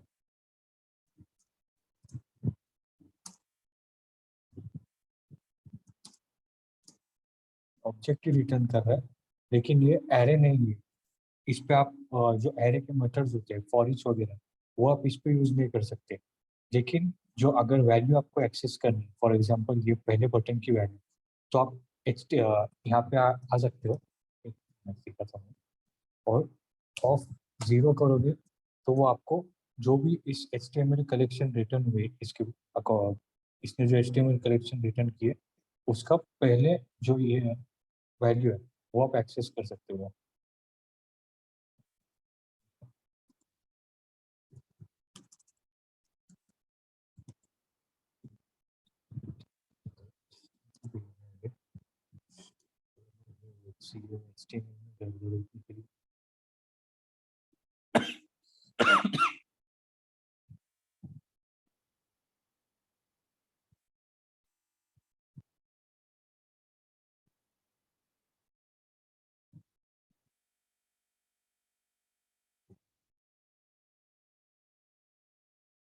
कलेक्शन तो रिटर्न होते हैं हमको, पहले 3 वैल्यूज उसने रिटर्न किए, और लेंथ भी वो बता रहा है, लेकिन इसमें कुछ तो प्रॉब्लम है, देखते हैं।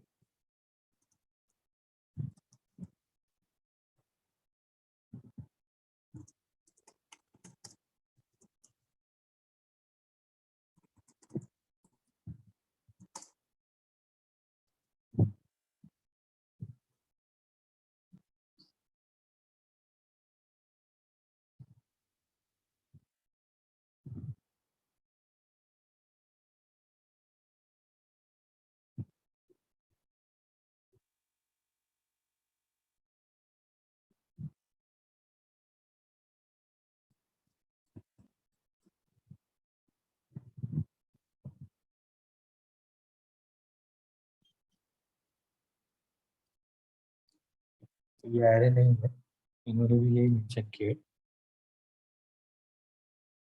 इसलिए हम जो भी एरे पे मेथड यूज करते हैं, पॉप वगैरह, जॉइन वगैरह, वो हम इस HTML कलेक्शन पे यूज नहीं कर सकते।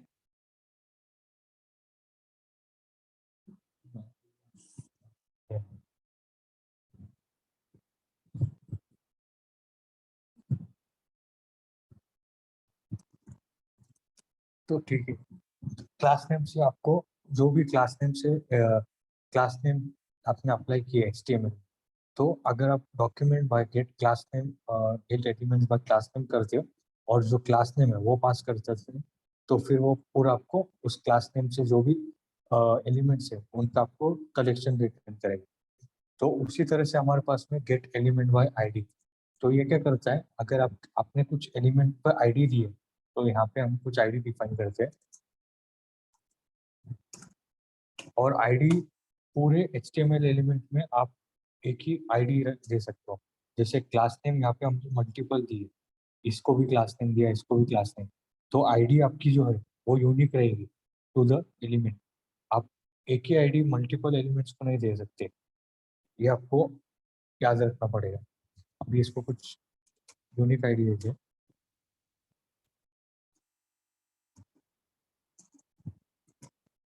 BTN ग्रे करके दिया है, और यहाँ पे हम उसको एक्सेस करेंगे।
ये हम बाद में देखते हैं, कुछ सिलेक्टर्स काम नहीं कर रहे, तो अभी के लिए डॉम का बाद में कवर करेंगे इसको।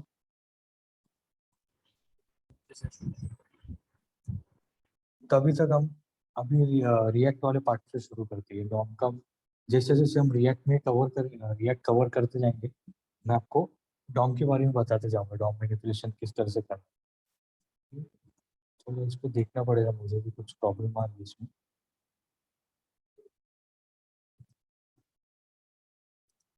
तो सबसे पहले रिएक्ट, अब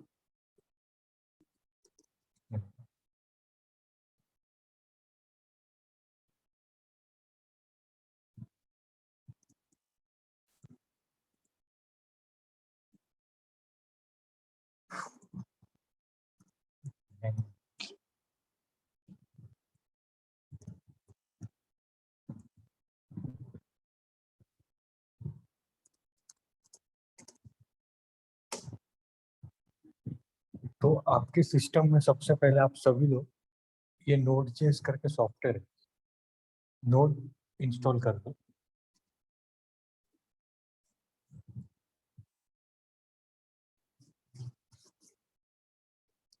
लोडिंग में टाइम ले रहा है थोड़ा।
आप सभी के पास में VS कोड तो इंस्टॉल है ना? हेलो। हाँ VS कोड भी इंस्टॉल है सर, नोड.जेएस भी इंस्टॉल है। ओके।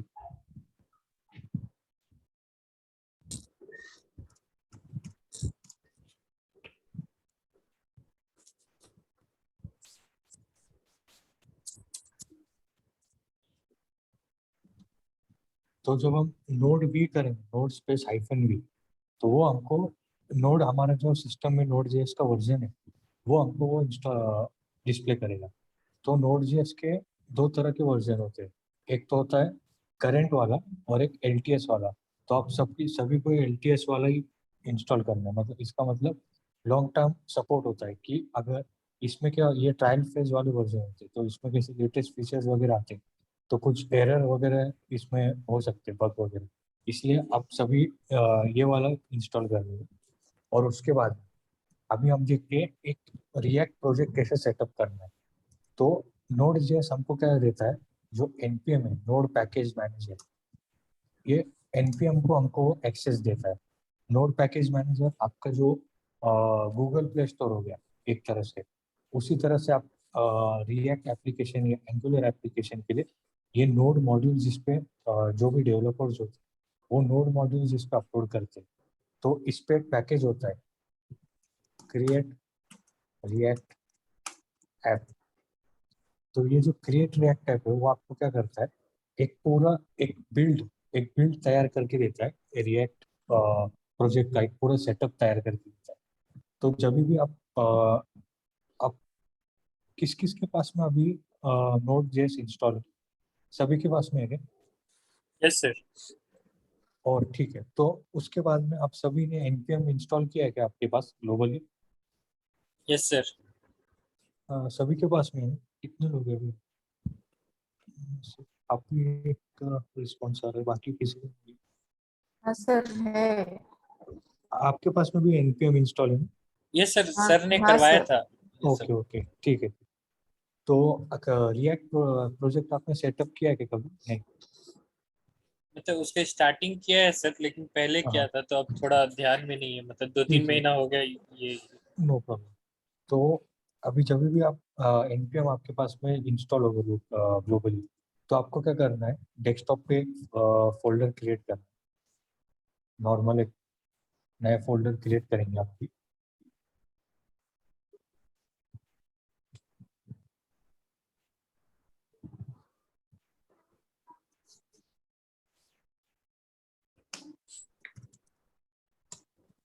कुछ भी आप फोल्डर का नाम दे देना। उस फोल्डर को आपको क्या करना है, फिर cmd के थ्रू कोड VS कोड में ओपन करना है, और फिर टर्मिनल में आप आओगे तो उसके बाद में आपको बस करना है npm install create react app. आप यहाँ पे देखोगे, आई का मतलब एक शॉर्ट फॉर्म में इंस्टॉल ही होता है।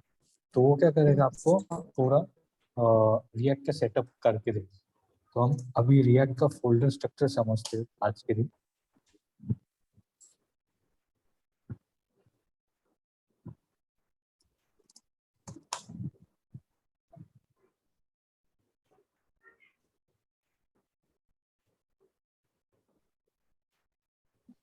सिस्टम थोड़ा स्लो है, इसलिए लैग हो रहा है थोड़ा।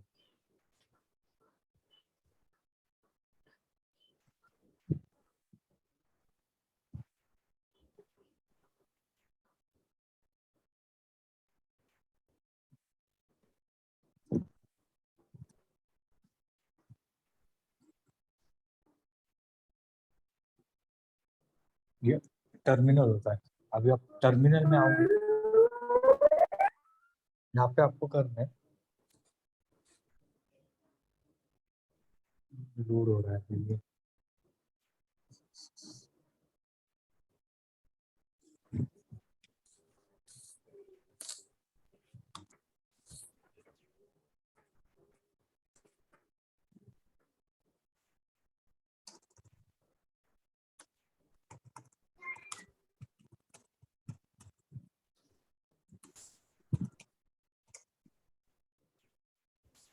npm इंस्टॉल रिएक्ट ऐप करने पे वो पूरा हमको एक रिएक्ट एप्लीकेशन सेटअप करके दे।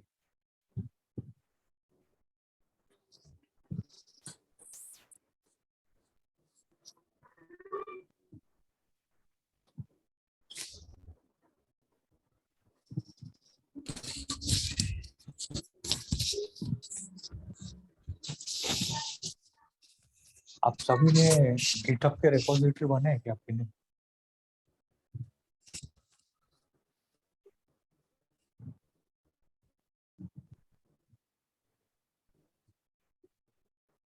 फाइल अपलोड तो की थी सर गिटहब पे मैंने। हाँ, तो बाद में गिट का भी एक बार देखते हैं, इस तरह से गिट पे हम काम करते हैं।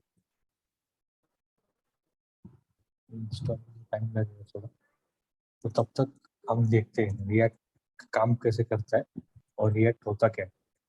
तो रिएक्ट और एंगुलर जैसे ये होते हैं single page applications. Single page यानी आप जो पुराने वेबसाइट देखते होंगे, अगर आपने कुछ क्लिक किया तो उस पे वो क्या होते थे, रिफ्रेश होते थे फिर से। तो पूरा जितना भी डॉम था वो फिर से क्या करता था, बैकएंड को क्वेरी करता था, और फिर से वो जो जितना भी आपका डॉम के पूरा स्ट्रक्चर था, जो भी फाइल्स थे वो फिर से लोड होते थे, सिर्फ एक कंपोनेंट चेंज होने पे। लेकिन इसमें क्या होता है, ये पहले से कैश करके रखता है सब कुछ, जितने भी फाइल्स होते हैं, और सिर्फ एक जब भी कोई कंपोनेंट चेंज होता है, बस उतना ही वो उसका जो कंपोनेंट होता है, बस उतना ही कंपोनेंट रिलोड होता है फिर से। पूरा पेज आपका दोबारा से रिफ्रेश नहीं होता है।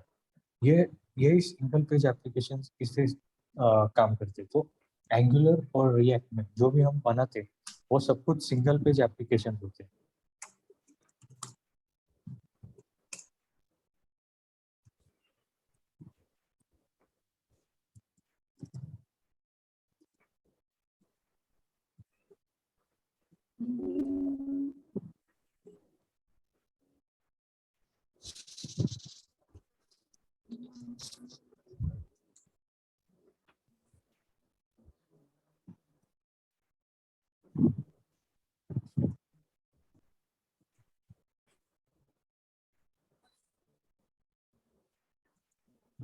सर आप कौन सी कंपनी में हो अभी? मैं अभी नाम तो बोल नहीं सकता क्योंकि थोड़ा अभी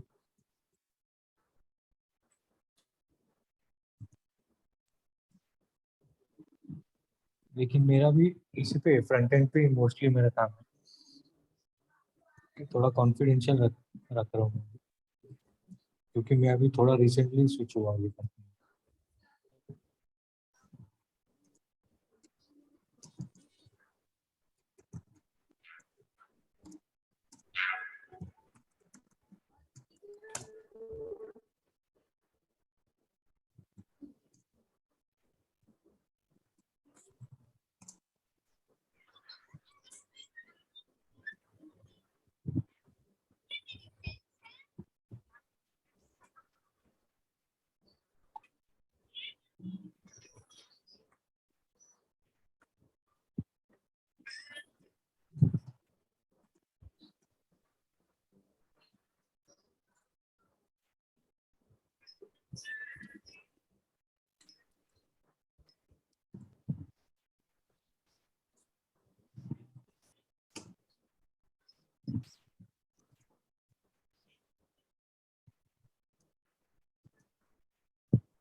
ये सेटअप में थोड़ा टाइम जाएगा, इसमें थोड़ा लोड मॉड्यूल्स लोड होने में टाइम ले रीड कर लो फिर से।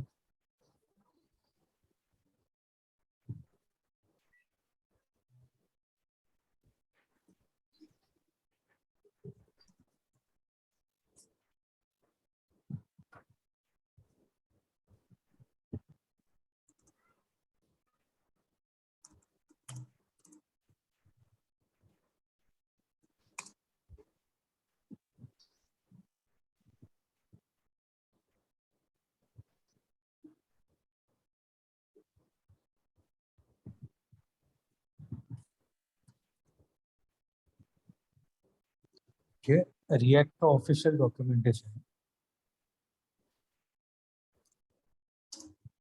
तो जितने भी कॉन्सेप्ट्स होंगे एक बार आप इस यहीं से भी गो थ्रू करना, हम इसमें भी कवर करेंगे।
एक बार सेटअप हो गया तो थोड़ा एक्सप्लेन करता हूँ मैं, फोल्डर स्ट्रक्चर कैसे होता है, उसमें नोड मॉड्यूल्स क्या होते हैं, पैकेजेशन क्या होता है। सेटअप में थोड़ा टाइम लग रहा है।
अब दो तरह के पैकेज मैनेजर होते हैं, एक तो ये नोड पैकेज मैनेजर हो गया, या फिर यान होता है यान। अब यान भी बहुत जगह पे यूज होता है, मैं यान भी दिखा देता हूँ आपको। यान भी सेम एनपीएम की तरह होता है। यान आपको क्या करता है, जो भी नोड जेएस के, एक तो एंगुलर एप्लीकेशन या फिर आपके जो भी रिएक्ट एप्लीकेशन है, अगर आपको उनको मैनेज करना है आपके सिस्टम पे, एक तो आप एनपीएम यूज कर सकते हो या फिर यान यूज कर सकते हो। इसके लिए जैसे आपने एनपीएम इंस्टॉल किया था आपके सिस्टम पे, उसी तरह से आपको यान भी इंस्टॉल करना पड़ेगा उसके लिए। अभी मैं सेटअप करता हूँ तो ये क्या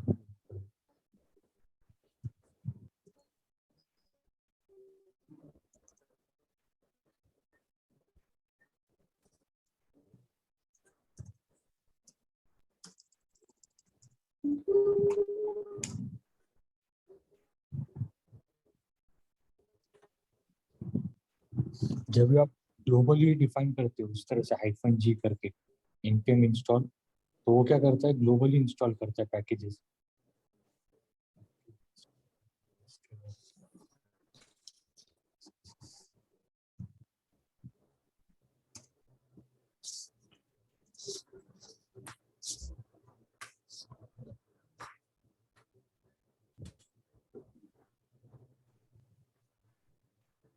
एरर आ रहा है सर।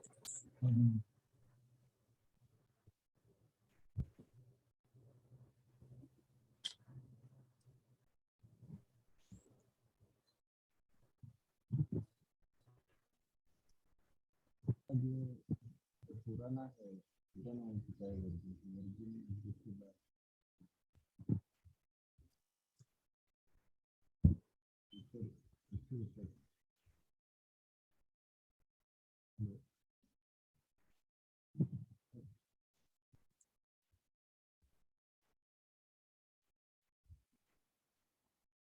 ठीक से आवाज नहीं आ रही सचिन सर आपकी।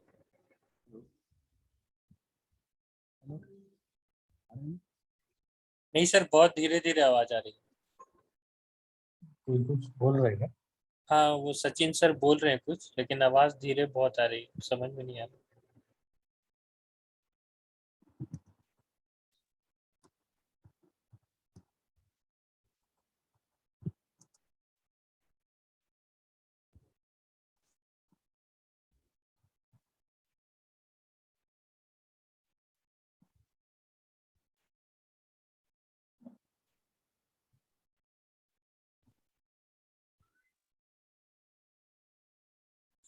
पूरे एनपीएम वर्जन में प्रॉब्लम है।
कशाला?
सर उसके आगे लेगेसी मेथड यूज कर सकते हैं क्या हम? क्या बोल रहे हैं? लेगेसी कुछ error आती है ना, तब हम ये उसके आगे कैसे तो हो जाएगा वो। आपका आवाज कट रहा है और चैट में आप शेयर करो ना क्या बोल रहे हैं?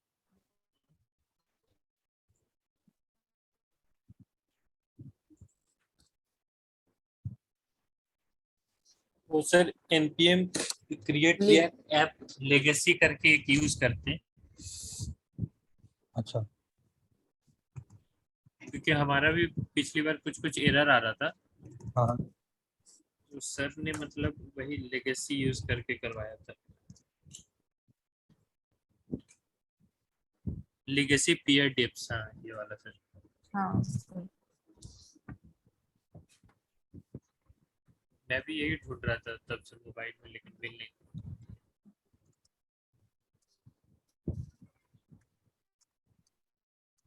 सर nps वो जो कमांड है ना वो आपको लिखनी पड़ेगी, क्रिएट वाली।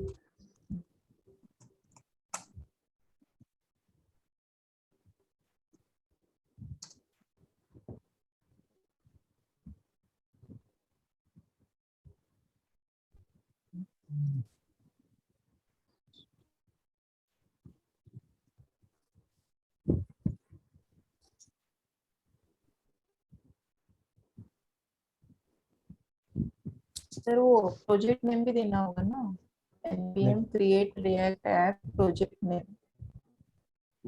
तो ऊपर वाली कमांड दिया था फिर भी वो दूसरे प्रोजेक्ट के देखता हूँ सिस्टम।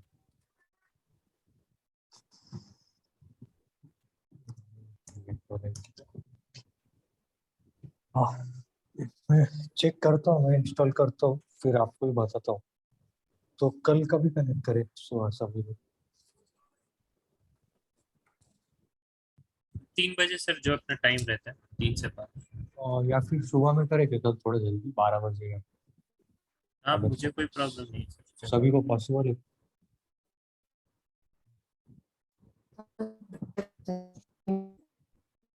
तीन आवाज नहीं बजे आ रही मैडम। आपका आवाज कट रहा है, आप चैट पे बोल दो।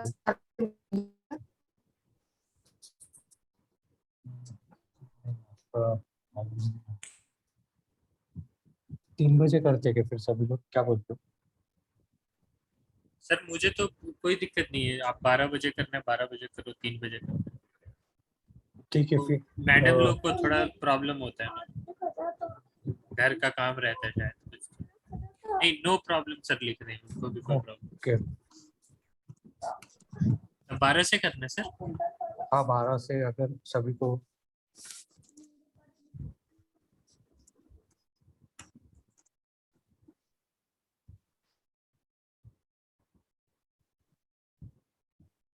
सभी लोगों को ठीक है ना 12 बजे, फिर 12 से स्टार्ट करते हैं कल। ठीक है sir.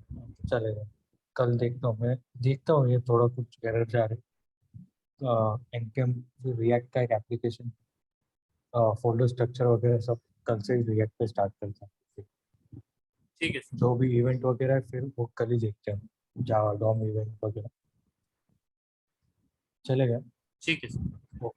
Thank you thank you. Thank you sir, good night. Yes good night.